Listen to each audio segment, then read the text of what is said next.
Boa tarde, galera. Estamos aqui no MusaCast. Hoje nós vamos tentar, né? Eu tô sozinho hoje aqui, né? O que me dá uma certa tranquilidade.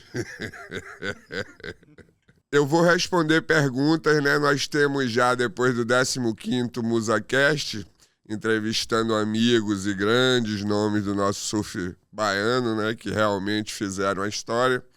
Nós estamos cada vez tentando aperfeiçoar mais e nós vamos responder perguntas. Eu já tenho quase 500 perguntas sobre assuntos variados e vendo as perguntas, né, tentando respondê-las, eu venho aqui me desculpar para todos os ouvintes e as pessoas que têm nos prestigiado, que não são surfistas ou não andaram no meio do surf e ficam confusos com palavras de picos de onda, com palavras do surf em geral, swell, entendeu? Ondulação, isso e aquilo.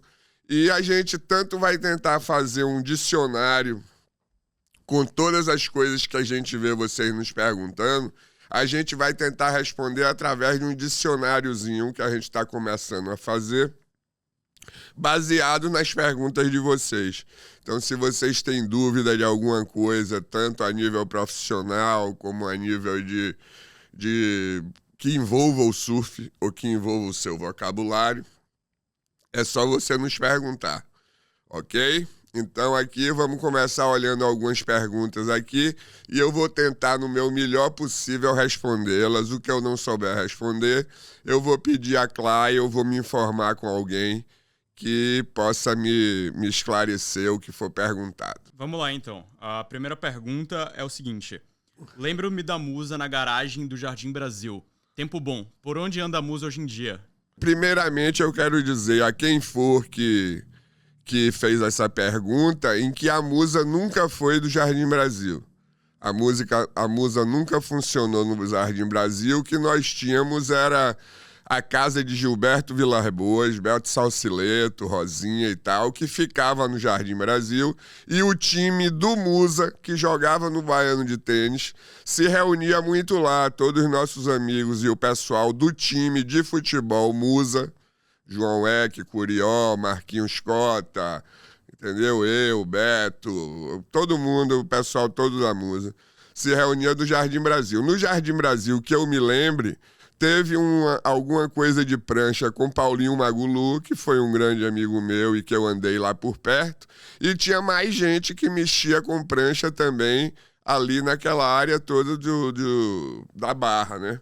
Tinha muita gente. Mas a Musa começou na Graça, na casa de Juarez Tarquínio, onde era antiga, tinha a igreja, a casa do lado da igreja ali da Graça. E na casa de Juarez Tarquínio, Braulio e Juarez começaram a fazer as pranchas meio que a facão. E Braulio começou a trabalhar na oficina de seu Gabriel, na Ratinha Amaralina. Braulio era o único surfista que era tipo ele, Zé Alberto Catarino, eram os dois caras que tinham acesso, Zé Alberto, porque depois virou sócio, e Braulinho porque passou a consertar as pranchas. Ele era o único surfista de Salvador que seu Gabriel e Jorge Almir deixavam passar da sala de espera porque os segredos de fazer bloco de poliuretano, de consertar prancha, de shapear, era trancado a 7 chaves nessa época por eles mesmos, já que eles foram os primeiros a fazer e também fizeram blocos de poliuretano e tal. Então, quando o Braulio começou a fazer as pranchas Musa a facão lá na Graça com Juarez Tarquínio, quando a Rati foi embora para o Rio de Janeiro, no começo de 73, Braulio resolveu fazer as pranchas. E aí Braulio pegou a família de Juarez Tarquínio e Lula Tarquínio, deram um casarão para eles trabalharem no Rio Vermelho. E o casarão era do lado de um orfanato, né, o qual Lazinho, um grande surfista da época, Lazinho veio desse orfanato e da Praia do Quebra-Coco, e conheceu a gente ali no orfanato, que era a casa colada com a gente. As primeiras pranchas dele foram Musa. Mas nossa primeira musa foi no ano de 73, na Praia da Paciência, ali no Rio Vermelho, do lado do tal orfanato. Então nós ficamos ali por uns 2 anos.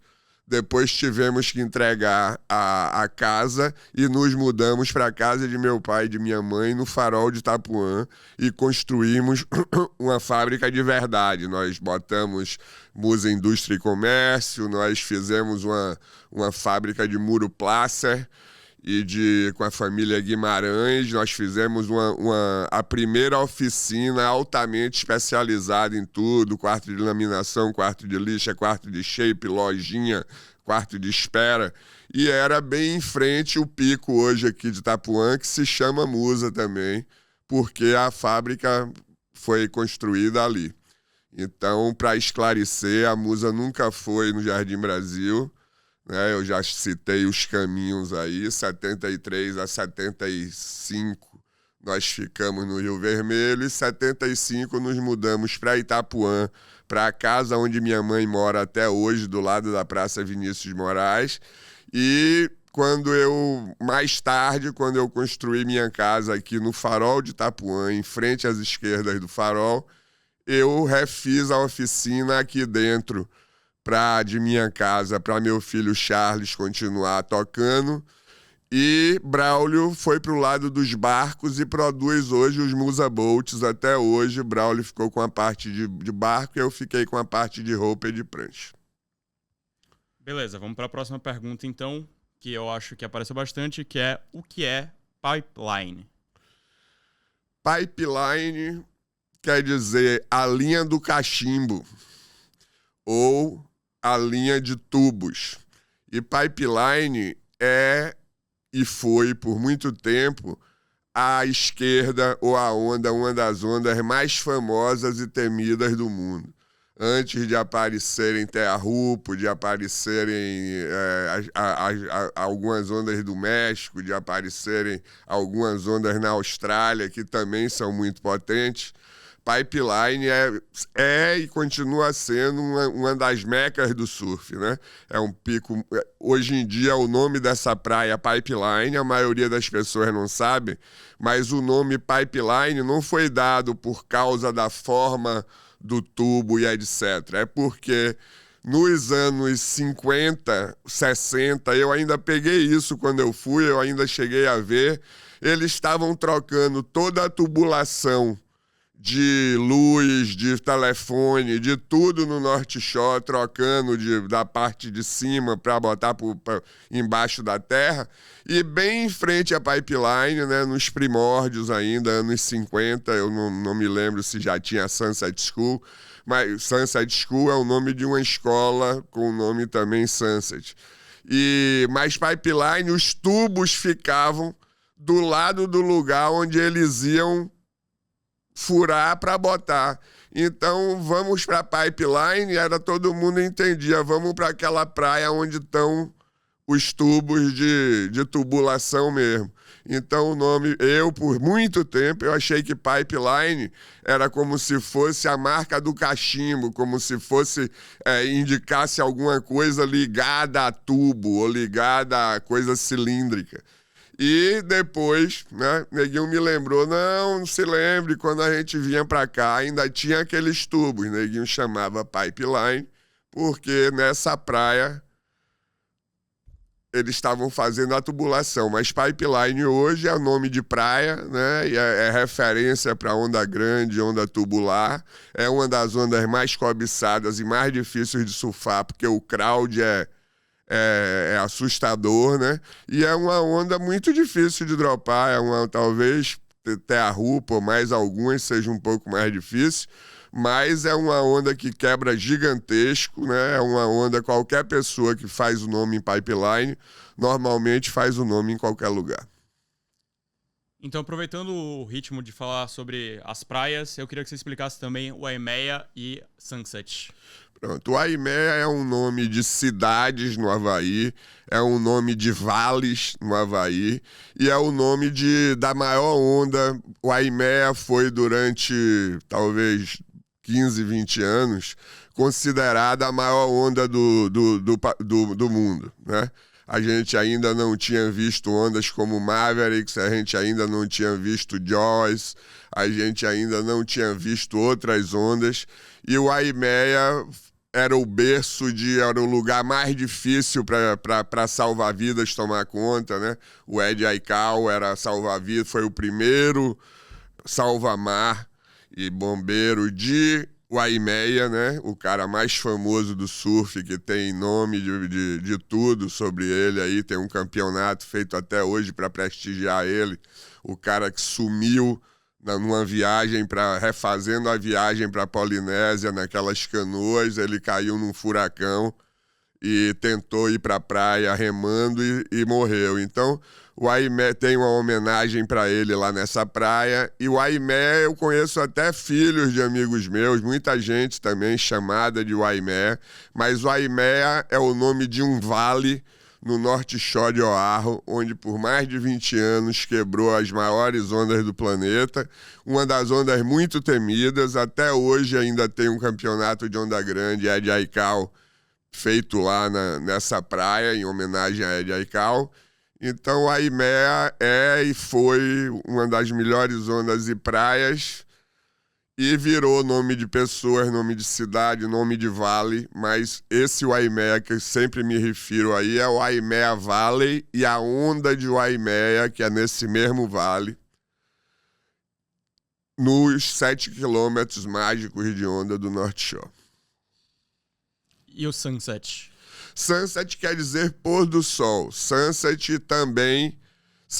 foi o segundo lugar em que se fizeram os primeiros eventos que decidiam o campeão do mundo. Um evento decidia o campeão do mundo.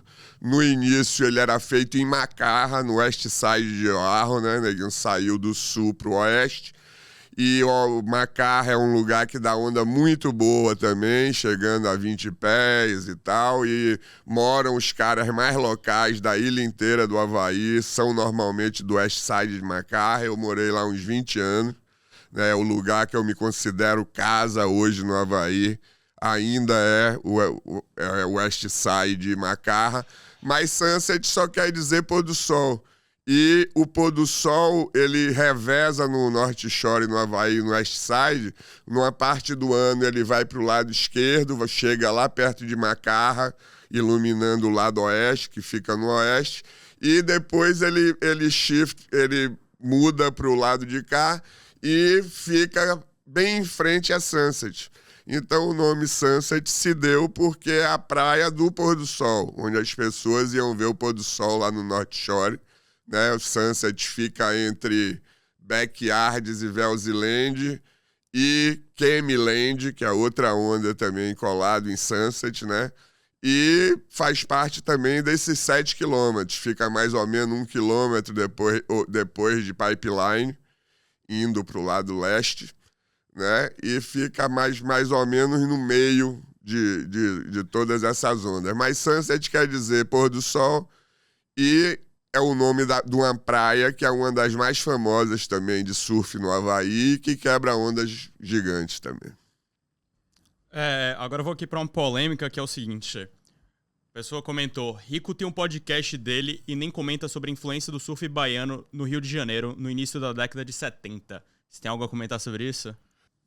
Eu já assisti alguns podcasts do Rico, mas eu acho que o Rico convida muita gente, ele tem muito assunto para tratar, porque ele está no Rio de Janeiro, né? Ele tem acesso a tudo da Globo e a todas as coisas. Ele é patrocinado pela Globo desde 75, quando eu fui para o Havaí, ele já era patrocinado pela Globo. E eu vejo muita gente importante no podcast dele, variadamente de outras coisas. Eu nunca vi um podcast dele referido ao início, a como começou, mas Rico tanto é um grande amigo meu, né, em termos de... Desde a minha primeira viagem em 75, 76, que a gente já se encontrou no Havaí. Ele me ajudou na época para entrar aqui sem pagar alfândega e etc., por causa da Globo. quando a gente foi, que eu estava trazendo muito material de fazer prancha, rolo de tecido e pigmentos e tal, porque eu já fazia prancha, musa aqui no Brasil. Então eu tive uma convivência. Rico foi um dos poucos caras que, quando ninguém ia para o Havaí, ele tinha condições de continuar indo. A gente teve uma fase negra do surf de 80 a 84, 85, quando ninguém conseguia ir para o Havaí por causa do depósito obrigatório. Ninguém conseguia ir para o Havaí porque a inflação era gigantesca na época, né? E eu não me lembro bem, que eu já morava no Havaí, mas eu acho que veio um plano Collor, um plano cruzado e tal, que fez todo mundo ter dinheiro na época. E aí, em 84, 85, o pessoal continuou indo. Mais rico, desde 75, era um dos poucos, né? Ele, talvez Bocão, que conseguia ir todo ano para o Havaí, conseguia estar lá. E por nós termos amigos em comum, né? Eu conheço o Rico desde 74, 75, quando ele começou a fazer prancha aí na Barra da Tijuca. E Horácio Seixas, né? Primo de Raul Seixas, que é baiano e que é um de meus melhores amigos também, e trabalhou para o Rico a vida inteira. Então eu ia para o Rio para aprender a ver Horácio laminar, porque era um baiano e era um dos melhores laminadores e continua sendo um dos maiores laminadores e reformadores de prancha. Eu acho até que há pouco tempo o Rico fez um podcast enorme só com ele, com Horácio. Então eu considero muito o Rico, acho que ele fez muito pelo surf. Ele sabe a história dos baianos todos, porque Rico foi uma das primeiras pranchas que começou a disputar o mercado aqui com JL, né? Na época eu me lembro que Lulinha comprou uma prancha Rico e o pessoal da Rati, Jorge Almi, chamava a gente de barioca, porque a gente trouxe uma prancha do Rio e estava surfando também, não estava só surfando com a Rede da Bahia. Então eu nunca me liguei nos podcasts todos dele, mas eu te garanto que Rico sabe a história toda, tanto minha como de todos os baianos que participaram na época. Sobre você ser juiz de surf, e a pessoa comenta o seguinte: o melhor aéreo deve ser pontuado que a melhor batida / rasgada. Não dá para igualar o grau de dificuldade. Você concorda? Mas eu concordo. Tem algumas situações meia... O surf varia muito, né? O surf, o negócio do critério. Eu também concordo, né? Sei dizendo isso secamente, eu concordo. Mas ele provavelmente está falando isso porque John ganhou uma bateria com uma rasgada muito forte, né? Uma rasgada que quase ninguém dá, uma rasgada muito difícil. E saiu mais alto do que alguns aéreos que alguém estava dando. Não me lembro se foi Medina ou se foi Ítalo. Mas eu concordo. Mas tem que ser um aéreo bem dado e tem que ser uma rasgada animal para disputar com um aéreo bem dado. E o último comentário aqui é: Lapo, fica à vontade para falar sempre. Você sempre acrescenta na história e queremos que você sempre esteja disposto a falar e a nos contar ela. Muito obrigado. Não vai faltar assunto, não. Porque eu não entrei ainda em nada de julgamento, eu não entrei ainda em nada do que aconteceu na WSL e que terminou em eu estar aqui agora. Eu não falei ainda em tanta coisa, né? A gente começou agora, a gente entrevistou só uns 10 caras aí, estourando. A gente tem mais de 20 horas de entrevistas aí, com mais de 20 pessoas que nós também ainda não disponibilizamos. Alguns já faleceram, nós temos as entrevistas com Torão, com Nazareno, que já se foram, né, nós temos as entrevistas ainda com Alex Cunha Guedes, com Zé Alberto Catarino, com Zé Stanque, com Zé Walter. Então tem muita gente interessante que realmente fez o início do surf aqui na Bahia, muita gente importante, né? Mas não é fácil você trazer as pessoas que você quer sempre, ainda mais num dia específico, ou de uma forma Mas a gente está tentando aprimorar em tudo que a gente pode, né? A gente está tentando tanto aprimorar a qualidade do podcast, quanto aprimorar, trazer os convidados todos que aparecem de repente, né? E a gente poder conversar sobre tudo isso, né? O podcast é exatamente por isso, devido à nossa falha de memória e da dificuldade que a gente tem de lembrar das coisas ou de lembrar de uma forma diferente das coisas, né? Eu já me perdi aqui nos podcasts com o Maurício, com o Carlão, com todo mundo que veio aqui, em que eu me lembro de uma coisa de uma forma e é coisa totalmente diferente. E também eu recebi um papel semana passada que Braulio tinha em casa, mostrando que eu fui o vice-presidente da Federação Baiana quando ela foi fundada em 76. E eu me lembrava que eu participei, mas não me lembrava o que eu tinha sido. Entendeu? Então, como eu participei do primeiro campeonato da história, que foi feito da janela de minha casa em 72, depois tive escolinha de surf em Ilhéus, a primeira escolinha do sul do país, ou da Bahia, foi uma escolinha Academia de Surf da Bahia, versão Ilhéus, em que eu, por 2 anos, treinei um monte de menino casca-grossa, Daniel Fadu, Wilson Nora, Jerônimo Bonfim, iam treinar lá na barraca, e os campeonatos eram feitos lá dia de sábado, junto com futebol e outras coisas. Então, o que não vai faltar é assunto para a gente contar como foi que essas coisas se desenvolveram. Vamos começar a contar também a história do Brazilian Nuts, como foi que eu fui para o Havaí a primeira vez, o porquê que eu fui em 75, como foi que eu voltei para morar lá em 80 e fiz família e me formei, e porquê, com quase 40 anos, né, os eventos que eu tentei fazer lá e o Brazilian Nuts que eu fiz só para brasileiro em 88, lá no Havaí, tem todas as imagens, temos tudo. Então a gente vai começar a fazer um trabalho revés, vamos fazer podcasts sobre fotografia, sobre outras coisas também, né? Sobre qualquer coisa. Nós alugamos a sala também para quem quiser. Então nós estamos aqui para somar de alguma forma aí, né? Queria parabenizar o pessoal das Ondas da Temporada, Lapinho, o menino da filmagem, que um super trabalho, né, que incentiva pessoas que não estão no surf mesmo para competir, ou com as premiações tão ruins hoje em dia nos campeonatos locais e nos campeonatos mais fracos de competição, né? Nós estamos longe do que a gente teve de 2005 a 2011, mais ou menos. Nós tínhamos muita competição no Brasil, todas com muito dinheiro, uma repercussão enorme. A Globo mostrava, parabéns, aí a Globo voltou a mostrar o evento aí no fim de semana, o Surfing Series aí que eles estão fazendo junto com a CBS. Então, galera, me aguarde que eu tenho muito para contar e eu quero contar logo tudo antes que eu não possa mais. Se inscreve no canal, dê o seu like, estamos juntos. E me procure se quiser vir falar no podcast.